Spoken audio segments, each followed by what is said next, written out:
So that is very interesting. Good morning, everyone. I'm not sure if there are people joining online, but in case for today or for the future, good morning, those who are online. And good morning to everyone. So my name is Dr. Jeremy Zungrana. I am the country director for Nigeria at the Bill and Melinda Gates Foundation.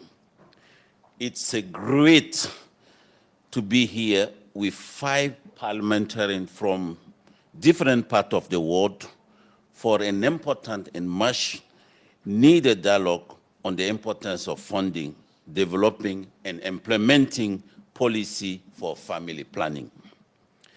I'd like to thank the European Parliamentary Forum for bringing us together this morning and for inviting me to moderate today's event. As you know, we are currently facing increasingly constrained health budget and donor financing. The work parliamentarians do to safeguard and advocate for family planning and women's health program is more critical than ever. The decision and commitment we make today about women and girl health and well-being have ripple effect for years to come. We know that when countries prioritize women and girl access for family planning services, women and girls have a better chance to live healthy, productive life. And communities, economic, and society are better off. Today, panelists are keenly aware of the benefit and importance of family planning. I'm looking forward to hearing how they have championed family planning program and navigated unique but more often common challenges to family planning financing. We'll hear from members of parliament who are continuing to advocate for family planning and women's health funding despite budget cut, MP from countries where ongoing conflict and natural disaster due to climate change are making it difficult to prioritize funding allocation, and from MP navigating question of program ownership and accountability after donor funding has cut. By hearing from their perspective, we hope to open the door to continued dialogue between countries of all economic level. Now, I would like to introduce our panelists, and I will start with the Honorable Kathleen Dorgas Tenita. Yeah. By the way, is my good friend. I was made honorable member of Romania Parliament, and you have the sign here. So,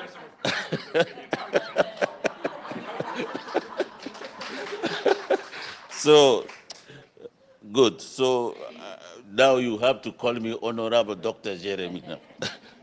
So he's a member of Parliament in Romania. As a member of Parliament, he's champion for reproductive health and human rights.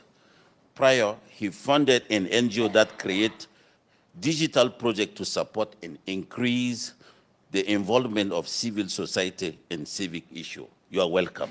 Thank you so much, your honorable Romanian MP. Thank you. So we've changed places. Now I'm the chairman of the Nigerian chapter of the Bill Gates and Melinda Gates Foundation. Yeah. Okay. I will continue. I will do the introduction for all of them. The next is the Honorable Dr. Ruth Labode. She's a member of Parliament in Zimbabwe. Dr. Labode currently serves as chairman of the Zimbabwe Parliamentarian Portfolio Committee. Chairperson of the Zimbabwe Parliamentary Portfolio Committee on Health and Child Care. A physician by training, she was the first female provincial medical director in Zimbabwe.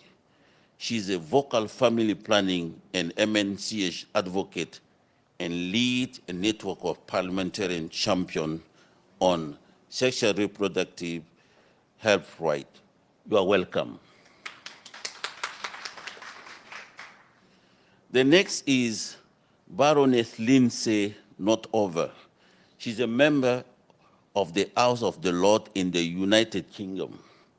As an MP, she served as a parliamentarian under Secretary of State of the Department of International Development. I think the name changed now, or still the same. Okay, yeah.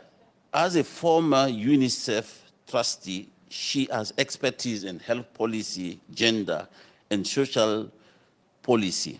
Last but not least, Baroness Lindsay Northover is also a member of the European Parliamentary Forum Executive Committee. You are welcome. Let me turn on the other side. The Honorable Oleski Zimerenetsky, did I succeed? Is a member of parliament in Ukraine.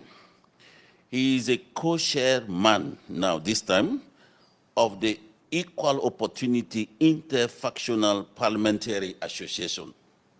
He frequently engaged with Ukraine Women Congress and is a strong advocate for gender equity. You are welcome. The next is the Honorable Dr. Shadri Mazra Iqbal. He is a member of the Provincial Assembly in Punjab in Pakistan. He currently serves as a member of Standing Committee on Specialized Health and Medical Education. He is also one of the Pakistan top orthopedic surgeons and well-known health leader with a particular specialty on polio rehabilitation. You are welcome.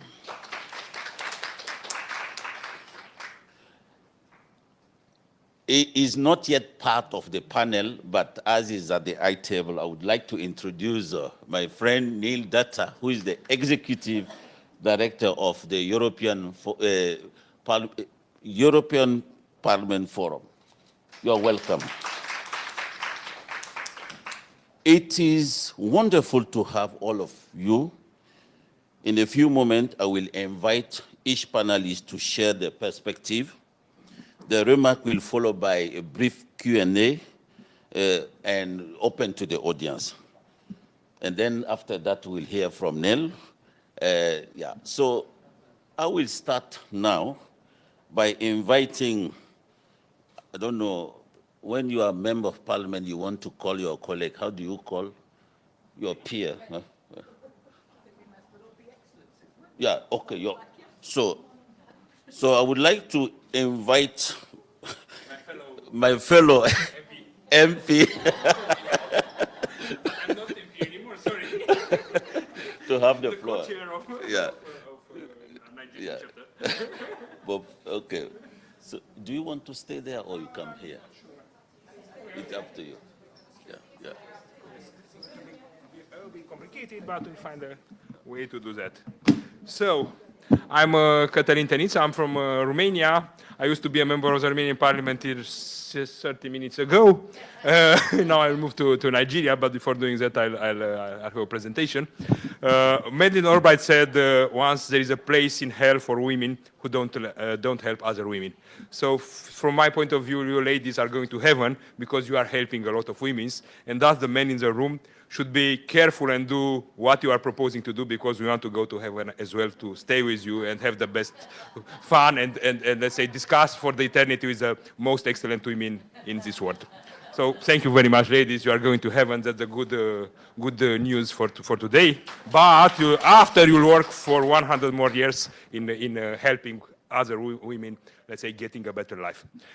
I would first I try to write the presentations, a lot of facts and figures, but I thought some of them know the figures and some of them don't have them, and maybe if you will want to know them, you can do some research and learn them. What I think is important is to tell some stories and to explain why are we here and how we can, let's say, improve the things by addressing the causes, by understanding, let's say, the barriers that are against some improvements in our society. So I'll tell a story about our society, about Romania, and how we get here. I'll tell a story from the point of view of my mother, who was an extraordinary woman. She'll go to heaven as well, hopefully later than sooner. Who was a nurse in an Obgyn ward, in an Obgyn ICU ward. And in Romanian communist times, let's say the most horrible thing was not necessarily us being in a society where there was less food that normally it was cold, or it was, let's say, we don't have access to news or to information, to books or foreign music. I was something like 10 years at that moment. But what was, let's say, the most horrible thing is the fact that women were forbidden to have abortions. And for me, as a child of a nurse who understood that, it was very, very, very touching, because my mother came back from the night shift most of the times being broken, being basically, she locked herself in the bathroom and cried, because each and every night 1 or 2 women died in those hospitals. The doctors and the nurses tried each and every time to let's say, to resuscitate her, but most of the time she died from sepsis. And there were high school students, university students, single women, moms with 2, 3 more children, basically a person that are rather old in age and decided not to have some other children. Because the situation was so dire, no, let's say, most of the women and families were not, let's say, keen on having children. So you should understand that was a terrible situation. It was a situation when officially figures are something like 10,000 deaths between 66 and 89, while the unofficial figures are half hundred, so 50,000 deaths. Also, we had something like 300,000 hysterectomies, and basically an entire generation of women and men that are basically afraid to have, let's say, sexual closeness, because the fact that might lead to death, basically. So we had a society where something like probably more than 100,000 children were abandoned in orphanages, and basically as victims of abuses, of neglect, and all human condition. And what happened, and I'll reach to the sexual transmitted disease, what happened is something like 30,000 of those abandoned children were infected with HIV between 88 and 92. So we had at that moment more than half of the children HIV positive in Europe. It's a terrible number. You should imagine how big it was. Even now, after 30 years from that moment, we are still marked in the Global Fund, let's say, statistics as a country with high burden of risk on this disease. Why? Because, let's say, the society couldn't internalize what it is to have a population with HIV. HIV in Romania, it's related to stigma. It's related with abandoned children or the LGBT community. And because, let's say, the LGBT community is not properly cared for in Romania, it's discriminated, and of course, and we have also this, let's say, this background from the communism where the children was abandoned, and that's it was, we tried to block them, to forget they exist. Because of that, we don't address the HIV issue properly. We don't have, let's say, general campaigns towards the populations. We don't target the communities at risk, and we also don't treat properly the asymptomatical cases. Basically, we are treating just the symptomatic cases, and you probably know half of them are doctors here. I'm not a doctor. You know that because of that, we increase the transmission, we continue this cycle of suffering, and we don't, let's say, offer enough caring, social caring to those people. I tried to do that. I hosted 2 conferences on sexual transmitted diseases in the Romanian Parliament. I submitted some amendments to the budget, but unfortunately, it's not so simple as a parliamentarian in the opposition. In fact, and we should tell that as parliamentarians, in the modern times, the government has a disproportionate power regarding the budget compared with the parliamentarians. The parliamentarians, if they don't, let's say, have a kind of a personal relations, the Minister of Health or some other or Finance can't push for this kind of radical changes. So what is important is to find some ways as parliamentarians in most of the countries to gain our power back. We represent the people, and we should say very clearly, Martin Luther King said, the budget is a moral document. The budget shows the priorities a society puts on various issues. It sets the values. So basically, if us as a society can't take care of I'm saying time up, can't take care of our let's say the most important values in society, and the life is the most important, it's nothing we can talk about. So what I think we should press on this issue of budget is a moral document, and also I wrote about that on the written presentation, but I don't have the time to say it. We should look at the local level. We should try to explain the local communities is their responsibility to take care of their community, and we should help them. And because of that, I'm working with a group of NGOs and with my cabinet team to create some kind of guides. One guide related to how to set local council decisions to create some informational programs related to sexual transmitted disease, with child violence, with domestic violence, human trafficking, and so on and so. And there was one related to the fact we should find some ways to offer longer-term contraceptive methods for the vulnerable communities and vulnerable persons in vulnerable situations. So I think those are the two issues. Budget as moral document, let's access and help the local elected officials to do their job by offering them continuous help and support regarding the financing they need. Thank you very much.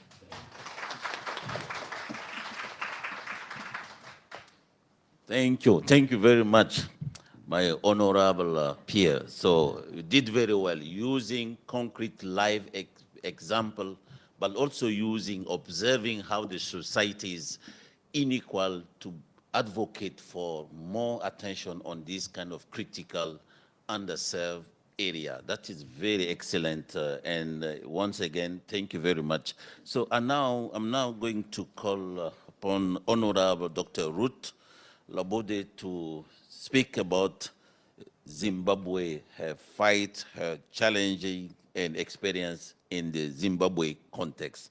Over to you. Thank you very much. You are going to allow me to speak sitting. I hope it's okay. Yes. You are not happy? They are okay. No, I'm not sure at the back. Anyway, let me just give you something. The context within which I'll discuss funding for family planning in Zimbabwe is a situation where currently we have an unmet need of 10%, a contraceptive prevalence rate of 58%, an epidemic of teenage pregnancies sitting at 22%, post-COVID migration of donor funds like my enemy sitting next to me here, who was so that's going to encourage me, isn't it? So really, although Zimbabwe's contraceptive prevalence rate is one of the highest in the sub-Saharan Africa, economic challenges, the COVID in the last decade or last years have led to a downward trend to some indicators. And as a government, because our whole family planning program was dependent on the British government. I must say thank you though. Since independence, the British government has funded our program at a tune of 16 million annual for purchase of contraceptives through UNFPA. So now as a government, we had to sit down and say, what is it we can do as a government? We scouted around, we moved around trying to change laws to create a better environment for people. So one of the things we did was we removed user fees for family planning at a government health facility. We promoted the public-private partnerships so that because we had now committed to buy the contraceptives ourselves and they were not donated, we could allocate some of them to the private sector at a cost and use the profit to service the vulnerable people. We also have integrated family planning into other services. So you can find family planning at every institution you want. And we quickly moved to enact the Comprehensive Sexual Education Bill into law so that the youth could be taught, and we criminalize child marriages, hoping that, because we know that child marriages happen because a girl child is pregnant, and when the parents say, look, you can't stay here pregnant, you have to get married, she gets married. Or she feels, I'm pregnant, let me just go and get married. So we felt that if we criminalize child marriage, then we might actually help the child with the information we've given to them.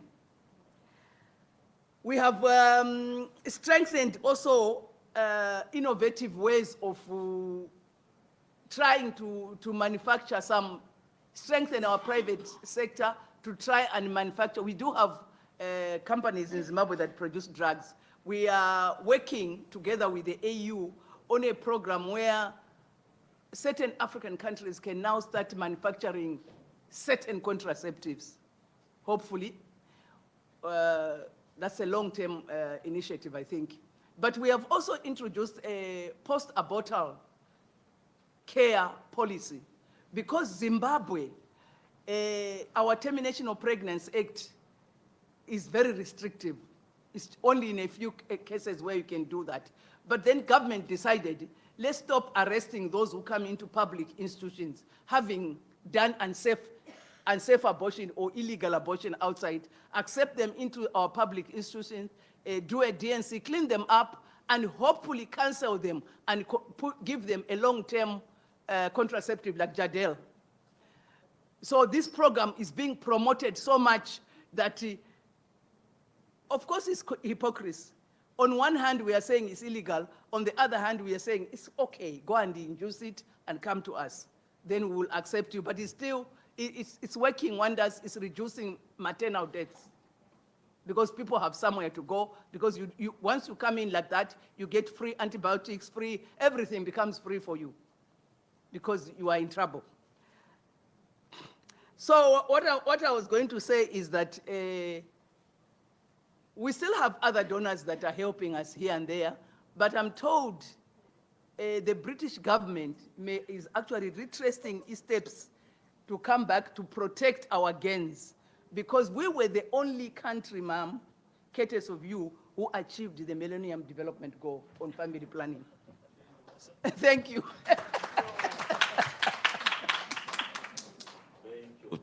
Thank you very much, Honorable. I think using your personal skill in addition to being a member of parliament is a perfect match to be able to advocate not only for service delivery, but the most important thing for sustainability aspect to reduce donor dependency as we continue to, need, but also making sure that we have a sustainable plan and removing and improving policy for implementation. Thank you for sharing your experience. So now we are going to move to another level. And The donor. a donor, Of course, we really appreciate your support. Baroness Lindsay not over, so please, please welcome.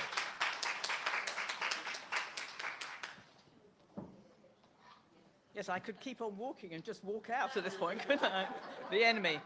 Well, thank you very much indeed. And I was indeed a junior minister in the development department of the United Kingdom government in our coalition government, which ran from 2010 to 2015. And I'm vice chair of our extremely active cross-party, all-party group focused on this area.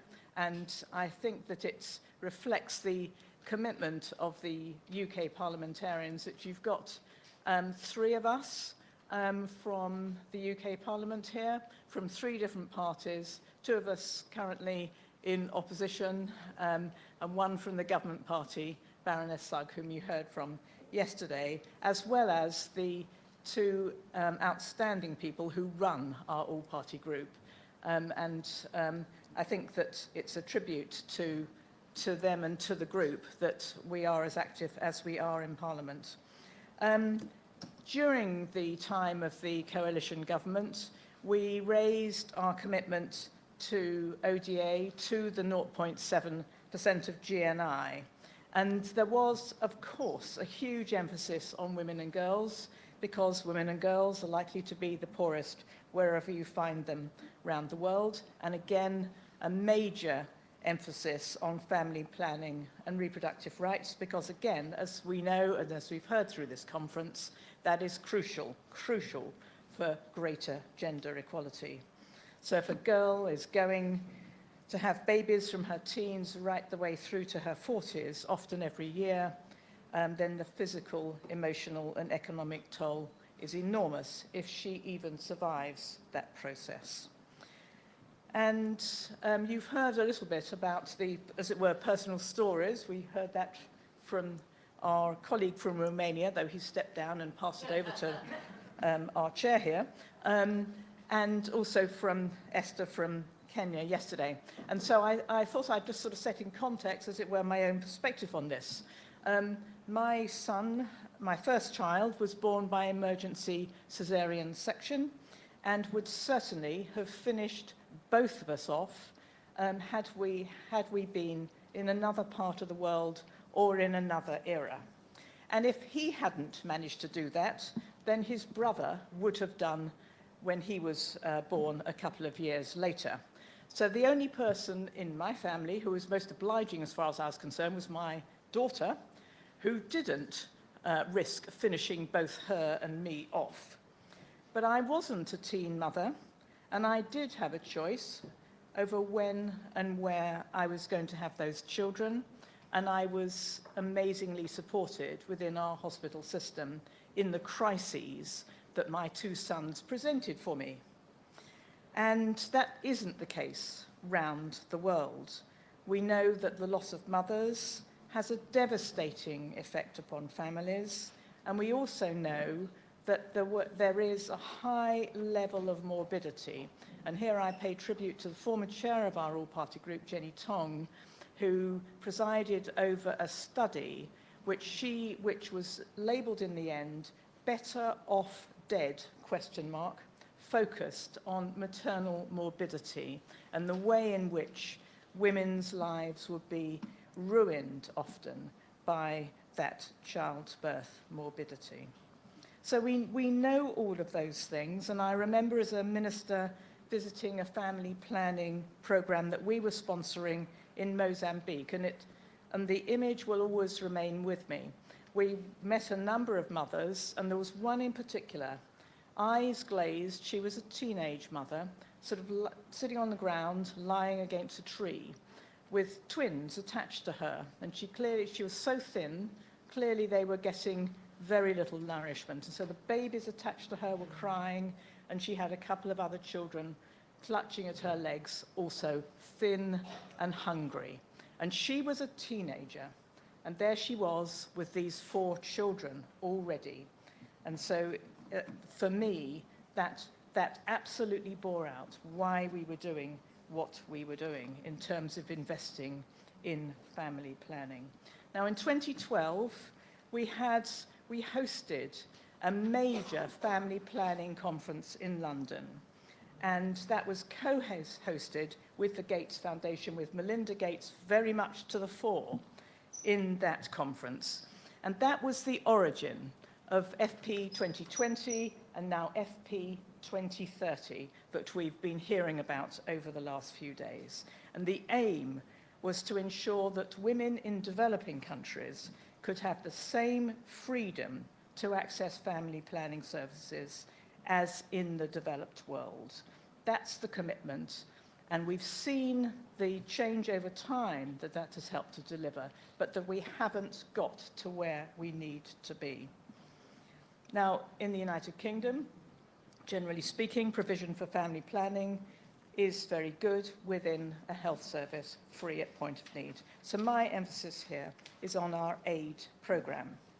In 2020, despite the UK's record in terms of this, and without consultation the UK's Development Department was suddenly merged with the Foreign Affairs Department, even though their aims were very different. We were assured that this would not impact the development programme. That was simply not the case.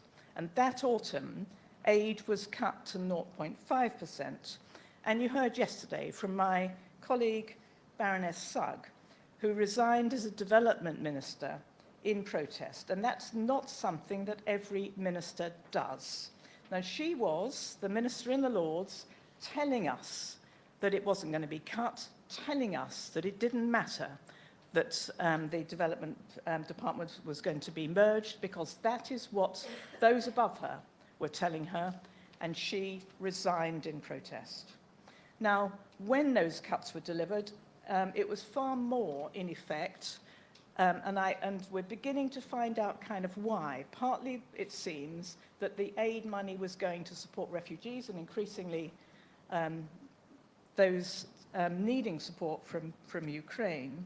But in terms of this area, it was cut by 85%.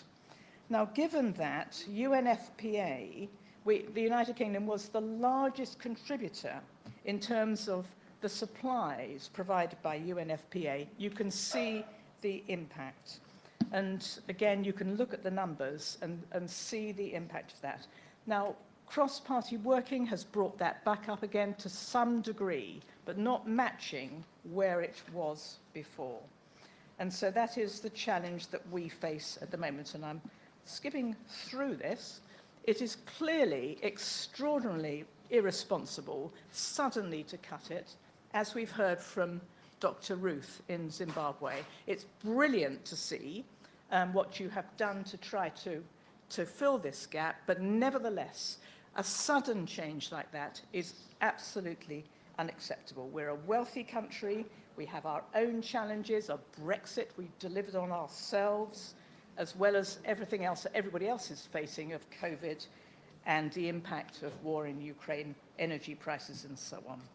But we face a populist press, right-wing press, which we're having to battle all the time, and it is against that context that it's easy sometimes for politicians to take the actions that they do.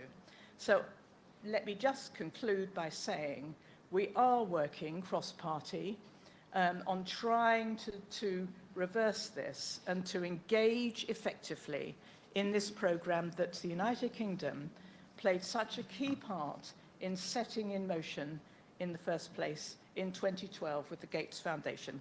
Thank you very much indeed.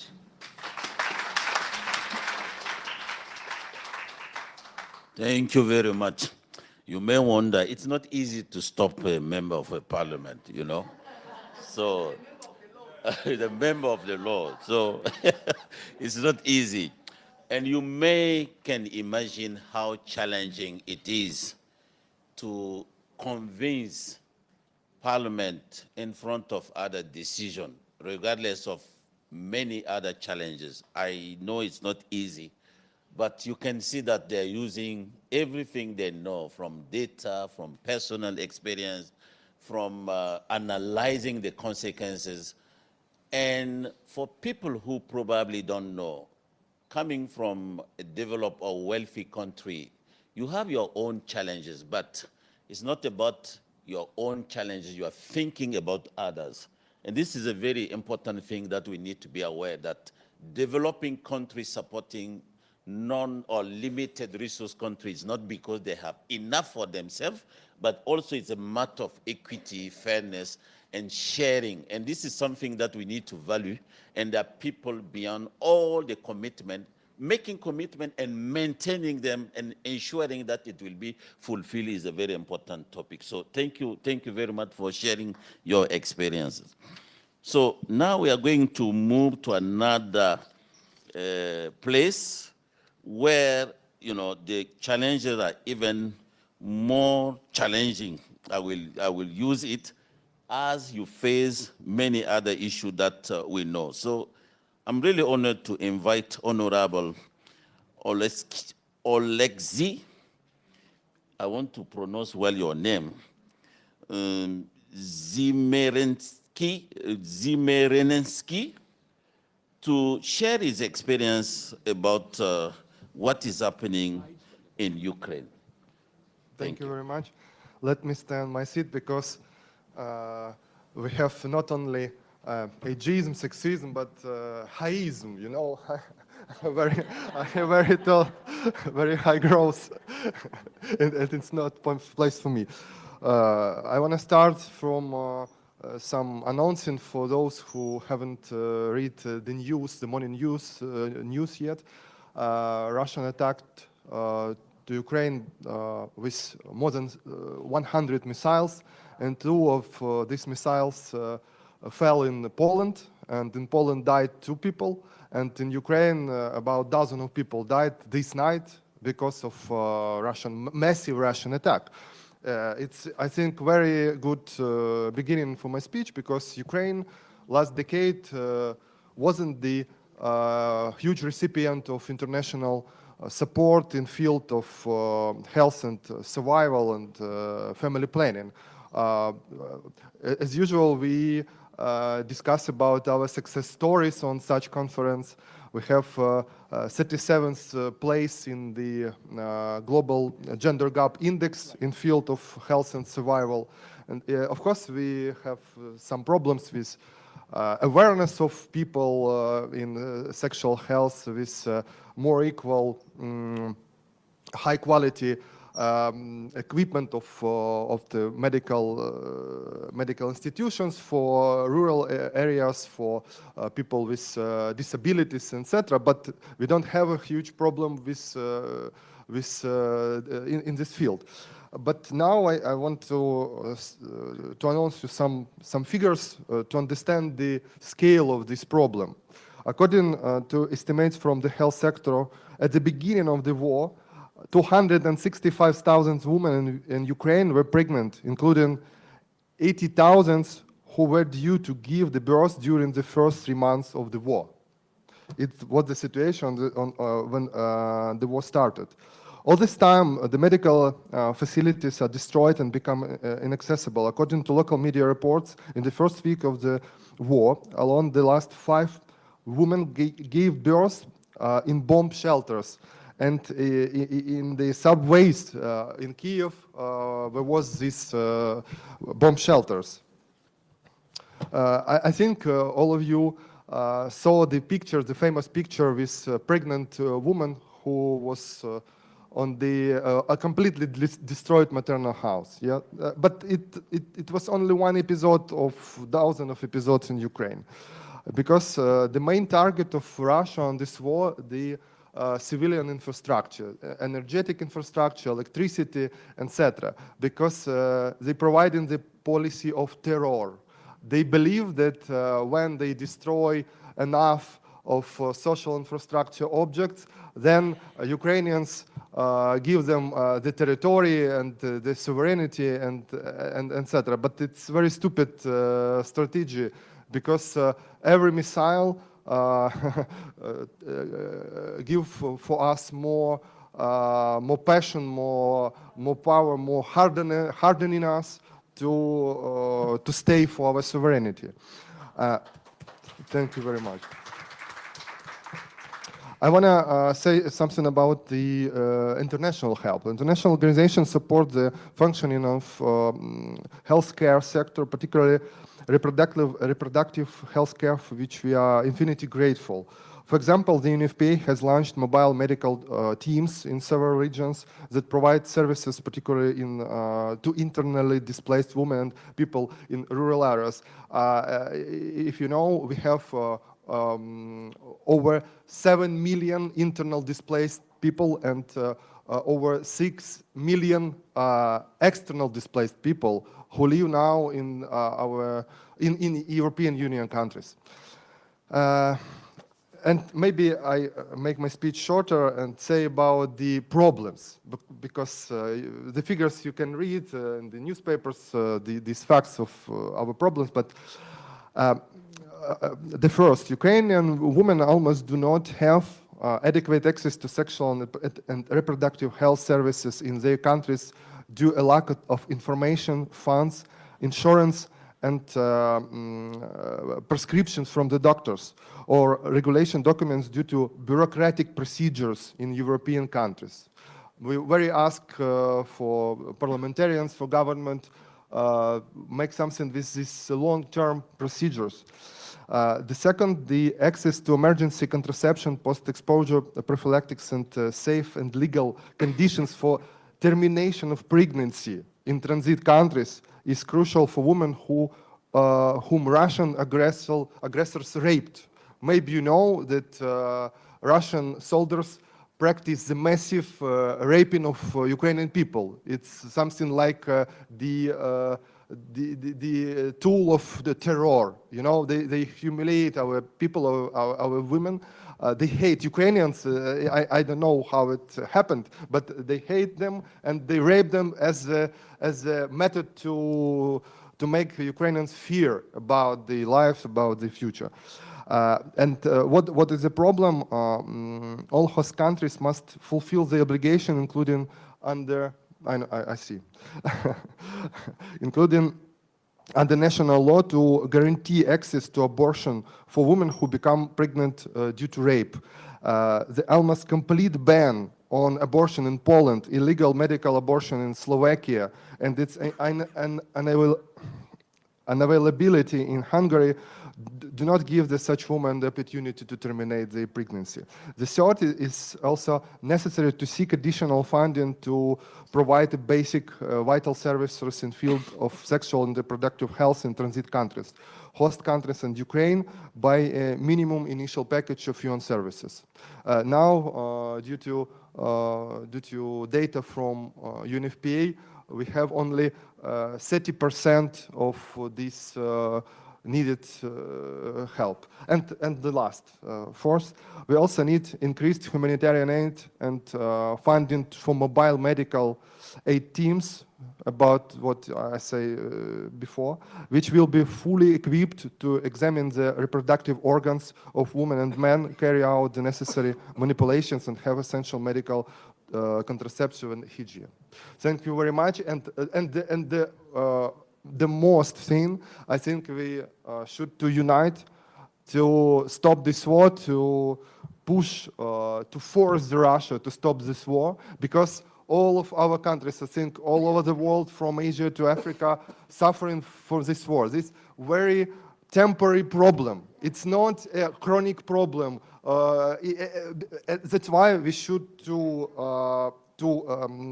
unite our forces and stop this war with sanctions, with some tools. Thank you. Thank you very much. I think all of us, beyond the news, we have a concrete testimony of what the war can create as a consequences and what needs to be done.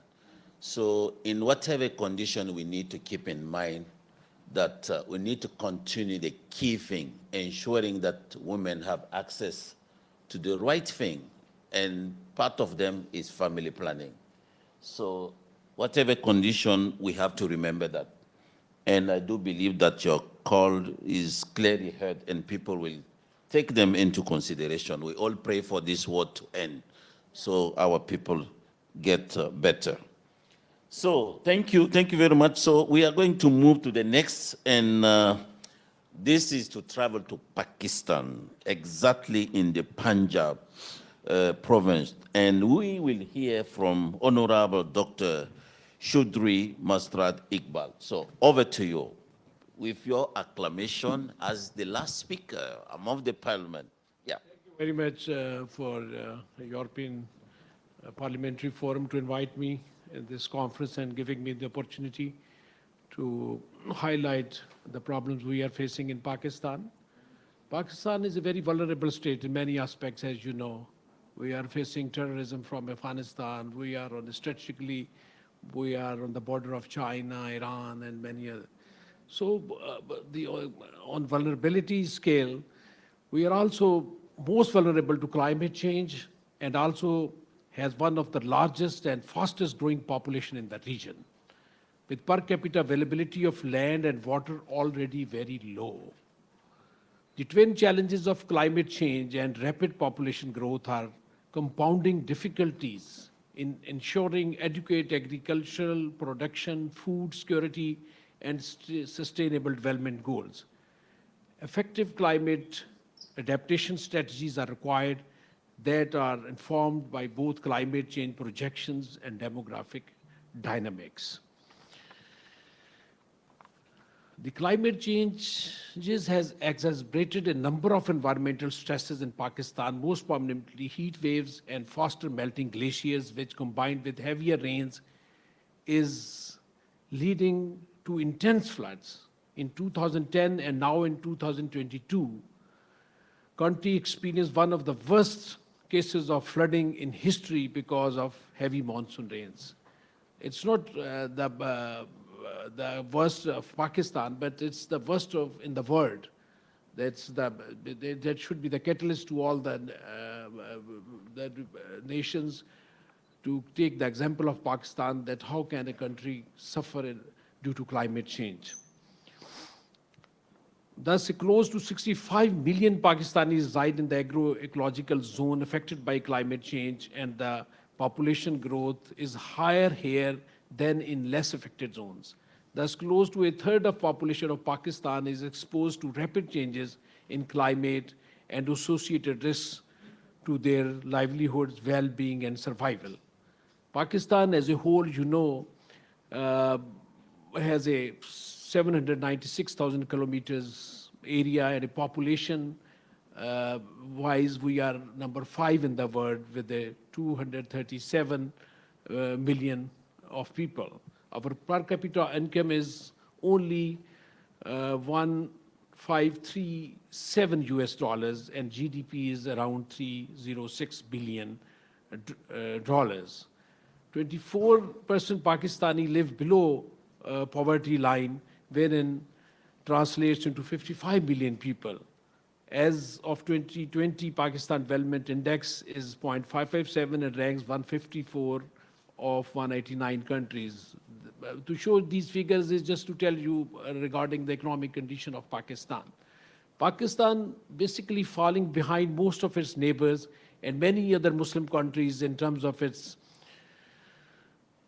health indicators, and particularly maternal and child health. Our MMR, maternal mortality rate, is still 140 per 100,000 live births, and infant mortality rate is 56.88 deaths per 1,000 live births. Nearly 10 million Pakistani children suffer from stunting, and almost half of the children in Pakistan are chronically malnourished. And 8 of 10 children in Pakistan don't eat right type of food. 1 out of every 3 children out of school, and 1,100 maternal deaths occur annually. 62 infants die before the age of 1 year. So this means the main social detriments include poverty, high rates of illiteracy, lack of empowerment among women and girls, and higher fertility rates. In many cases, the deaths under morbidity stem from pregnancies that have never intended or are inadequately spaced or poorly timed. Approximately 4.2 million of total pregnancies in Pakistan were unintended. 54% ended in induced abortions, while 34% resulted in unplanned births. The SDG agenda on health has 13 targets, and maternal, newborn, and child health features prominently. In next 10 years, Pakistan has to improve a wide-ranging agenda to make progress in achieving the SDG 3, ensure healthy lives, and promote well-being for all at all ages. Family planning can definitely improve maternal and child health and nutrition, contribute to several other and wider SDGs, and at the same time reduce the burden on health system. The family planning improves mother, perinatal, and infant health outcome by enabling timing and spacing of pregnancies, by healthy timing. Healthiest period for a pregnancy is between the ages of 18 and 34, with a gap of at least 24 months after birth, which ensures an interval of about 3 years, which accordingly 4 births in the fertile time period. So in Pakistan, we are projecting proper, breastfeeding for 2 years in women so that a natural way of family planning of 3 years occur. Because 2 years breastfeeding and then pregnancy, and then it leads to 3 years gap between the pregnancies. So the catastrophic, I have already told, the flood has severely damaged Pakistan healthcare infrastructure, and now people are at least 65,000 pregnant women and girls amongst the million of severely affected people, and 73,000 are expected to deliver in next month. So UNFPA says many of these women lack access to healthcare, sports, and facilities they need to deliver.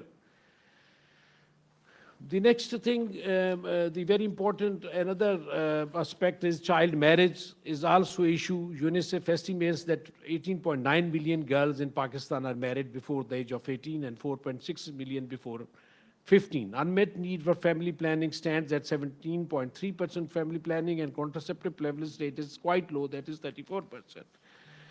Regarding the funding,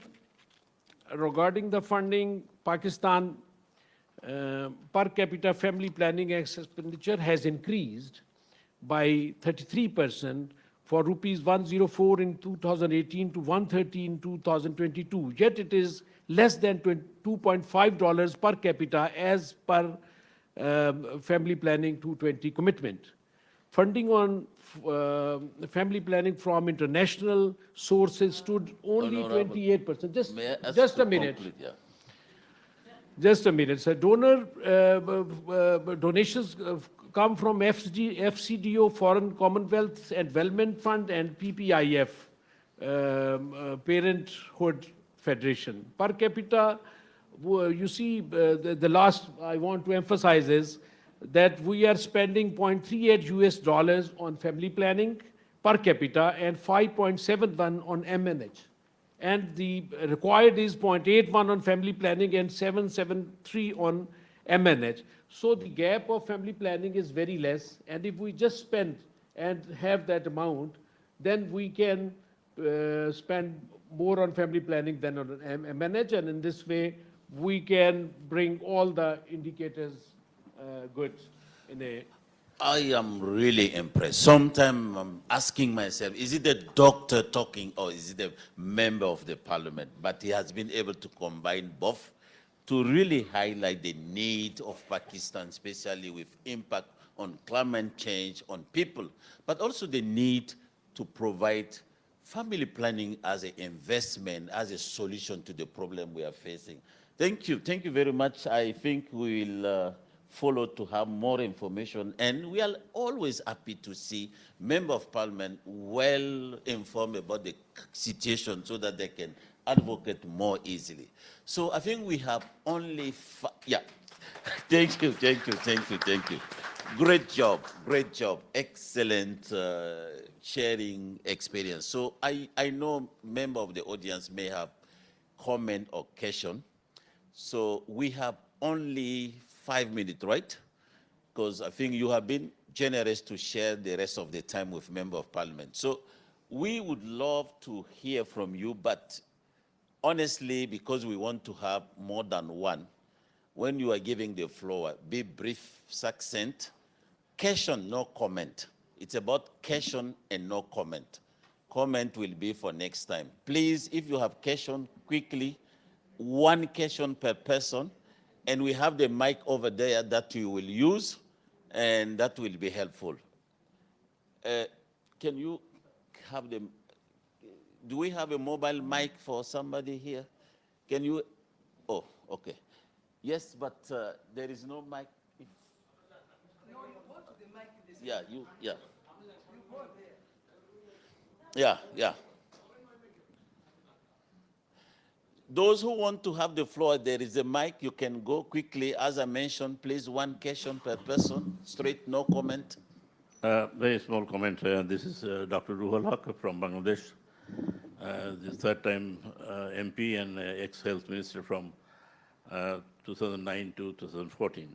We have a great parliamentary activity about the population control.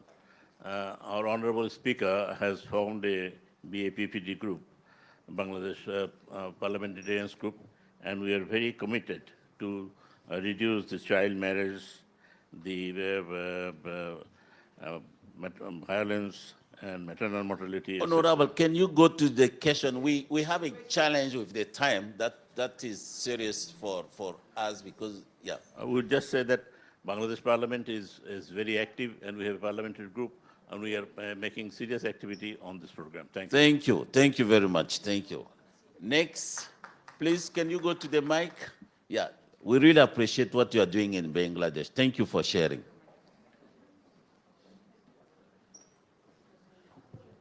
My name is Palikena Gauda. I work for Plan International Malawi. My question goes to the MP from Zimbabwe. I wanted to ask about the abortion. I think you recognize, I think we're being hypocritical. But I wanted to ask, as a lawmaker, what are you doing to transform or to change the narrative or the value, the attitude, discourse against abortion, because it's restrictive, but women are still going for abortion. What are you doing to change that attitudes? Thank you. Thank you. Honorable, over to you if you want to Thank you very much. Oh, do we have any, but yeah, please. Yeah. We have, as a Parliament of Zimbabwe, and in conjunction with civil society, we have developed what is called a technical working group on the amendment of the Termination of Pregnancy Act. In that group is the Minister of Justice.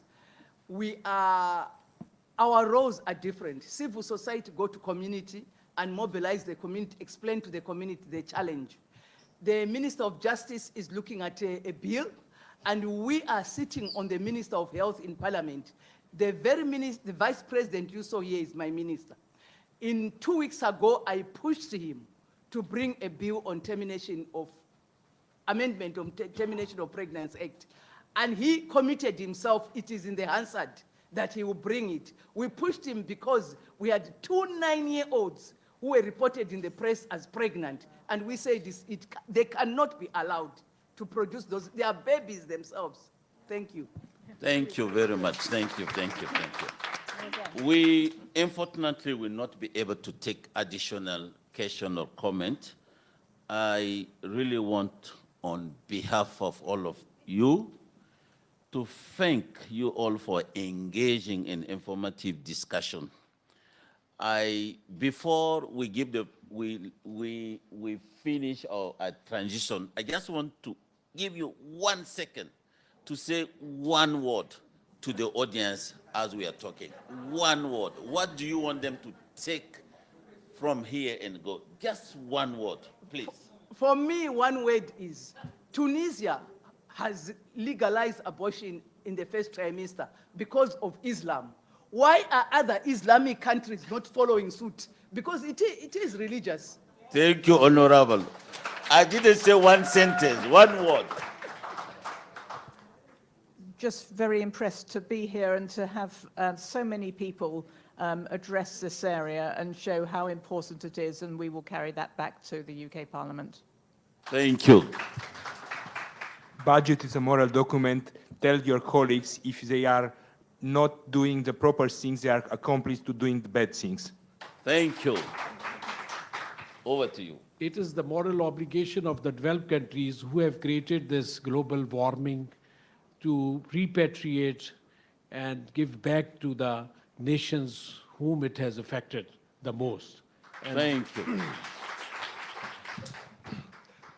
We can resolve any problem very fast if we connect financial, physical, administrative, political resources and do this united. Thank you. Excellent. So now I would like to invite to hand over to Neil Data, the Executive Director of the European Parliamentarian Forum. He has exciting news to share about EPF News HR funding atlas. So, but I will ask our panelists to remain. No, you can sit here. Oh, okay. So, so you can then have your seat somewhere so that you will be able to watch the screen. Okay, there is no need, there is no presentation. so you can, yes, please, yeah. So, Neil, you're welcome. Can we welcome him with clapping? Thank you very much. I'll be very short, and there's no PowerPoint, but I'm here to present to you our new publication. You're the first persons to see it, entitled SRHR Funding Atlas 2022. And so this takes a look at how donor countries are doing in terms of funding sexual and reproductive health and rights in their development cooperation policies. So basically, what Baroness Northover has been talking about, what we've heard from Baroness Sugg yesterday, this is a way to see what donor countries are doing and how they perform in relation to their commitments. Now, first, just a few things. So you see it, so you have it here with you. There's no need for a PowerPoint. But just a few things to keep in mind. First of all, we've grounded this within the ICPD at 25 summit that took place in Nairobi in 2019, and where the whole global community made a number of commitments in order to follow up, including fund the ICPD program of action on sexual reproductive health and rights. A second point is that the numbers included in here, they are not new numbers, but they're presented in what I hope is a more understandable fashion, so that these numbers are drawn from existing data. So these are all public figures. The different governments have approved them. Okay, so these are all official data. And we've also drawn inspiration from other work of other organizations. There was the other day, there was one presentation called Donors Deliver for Sexual Reproductive Rights. So that presents similar numbers, but it's, we hope that this is perhaps more accessible. So it builds upon existing work. But what the added value that we have here is that we try to provide it within a wider context for US parliamentarians to use in order to hold your governments accountable if you're from a donor country. If you're not from a donor country, then to hold donor countries accountable for their commitments. And one such commitment that I really want to point out, it comes from the parliamentarians themselves. So together with UNFPA, since the year 2002, so 20 years now, the parliamentarians have been meeting together in big global conferences and coming up with consensus statements, a political consensus about what parliamentarians should be doing. One of the main elements of this consensus is that countries should be allocating 10% of their national development budgets to sexual and reproductive health and rights. And so here we take a look. Are donors allocating 10% of their development aid to sexual and reproductive health and rights, the way parliamentarians, all of you, maybe not you personally, but the previous generations in your own parliaments have committed? And what you'll see is that it's, they're not quite living up to the commitments that have been made. There's a lot of work to be done. And what you'll see here is, at the end, you have this, for example, this map. I think you can see the colors even way back there. And you can see the green countries, and then the red countries, the orange and the yellow ones. And so we can see that the green countries are doing relatively better, but there's still quite a lot of work to be done. And so hopefully we can encourage all of you to hold your governments to account and move up the ladder. And if you're from an orange country, go up to yellow and green, etc. And like this, we can all collectively improve our performance. As we've heard from different colleagues, there's a great deal of need out there. And then maybe, I think we're near the end, right? Yeah, I think, and then maybe one of the things that we're rather known for in Europe as EPF, when we do our different contraception atlases, is that we have contraception-themed chocolates that we like to share with everyone. And so here my colleagues have brought some contraception-themed chocolates, which we'll be very happy to share with you. And we hope that like this will be we hope this will be one of the highlights of your time here in Pattaya, that at least you'll have gone to a session where you're actually given sweets and chocolates, and you'll see it's a tool in order to share with others so that you can raise awareness about different types of contraception. They're not effective contraceptives as such, but maybe they'll help with a bit of romance. But at least, hopefully, they will help raise awareness, and you can learn about the different types of contraception. Even though we're all supportive of this, I know that even for me, it was useful as a refresher course to understand all the different types of contraception that are out there. And then maybe as I'm going to end now, I've been asked by our UK members to plug their poster session, which is taking place downstairs. Which is, the subject of it is? Girls' education and the links with sexual and reproductive health and rights, which is taking place downstairs in the poster session, and that's done by the UK All-Party Parliamentary Group. So it's a proper parliamentary report and work on SRHR and girls' education. So with that, I've taken up my time. Thank you very much, Mr. Moderator. Thank you, Neil. I think this is such a great accountability tool and information sharing so that we can follow and monitor what is happening. Those who are sharing the chocolate, I think you have to know the high table is here. Everything should start from. What is happening? So I think next time I need to get, at the parliament you have something you can, yeah, so people respect. So, yeah.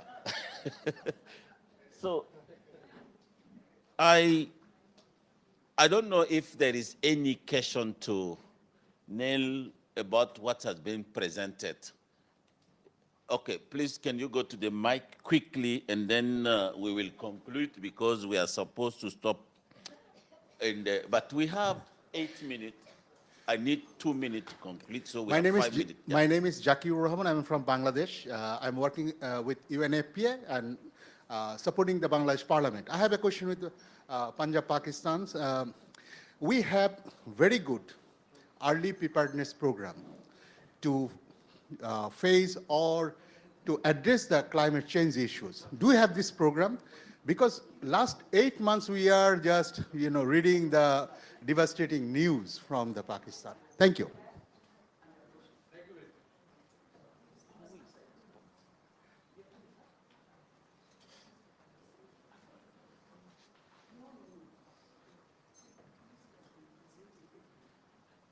Okay, so do we have somebody from Tunisia here?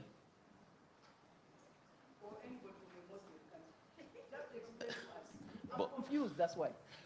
Maybe because of the time issue, we can connect somebody to you directly. No, there's somebody there. Yeah, yeah. No, Mike, come to the Yeah, mic, my you sister. can, yeah. Thank you. You can come here, over here, please. Yeah. Thank you, my sister. Even in Pakistan, and I think even I can speak on behalf of Bangladesh, within certain conditions, abortion is permissible. It is not so, actually it's in ways it's almost more permissible sometimes than permanent methods like sterilization. So what Tunisia has done, even in Pakistan, the law permits abortion to happen in the first trimester. So according to the Quran, it's quite acceptable. Thank you for this clarification. Over to Pakistan to respond to the question asked. Oh, yes, right? Is it to? What was your question? My question was whether you have early preparedness program to readiness to your people so that they can face this flood or any devastating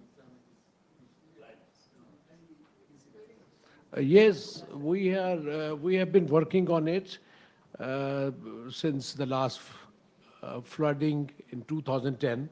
We have a National Disaster Management Authority and the Provincial Disaster Management Authorities, and then the district management disaster authorities who tackle such kind of catastrophes, natural catastrophes. But you see, it is such on a massive scale this time that in 2010 it was only 1/5 of the land was, you see, affected. This time it's 1/3 of the whole agricultural and crops land, and this is a huge area, and the people are, 33 million people are displaced. The health structure is destroyed, the schools are destroyed, the health community is disturbed. So I don't think so there is any example in the world comparing to our country facing such a problem. We have been listening to Bangladesh because it is always there, but in Pakistan, this is happening since the last decade. And if it goes on happening, we will be, you see, wasting our agricultural land, we will be displacing our people from the affected areas, migration and urbanization more, and more climate changes. So why I request all the donors that in 2009, USA and the other developed countries had a goal and pledged that they would, you see, annually mobilize $10 billion to help those countries who are climatically affected. But still, they are unable to do that. And in this time, the United Nations has pledged us $800 and appealed to the developed nations that 800 million should be given to Pakistan. But up till now, only 90 million has been gathered. And you see the loss is almost of 30 billion in our Pakistan, in infrastructure and all the things included.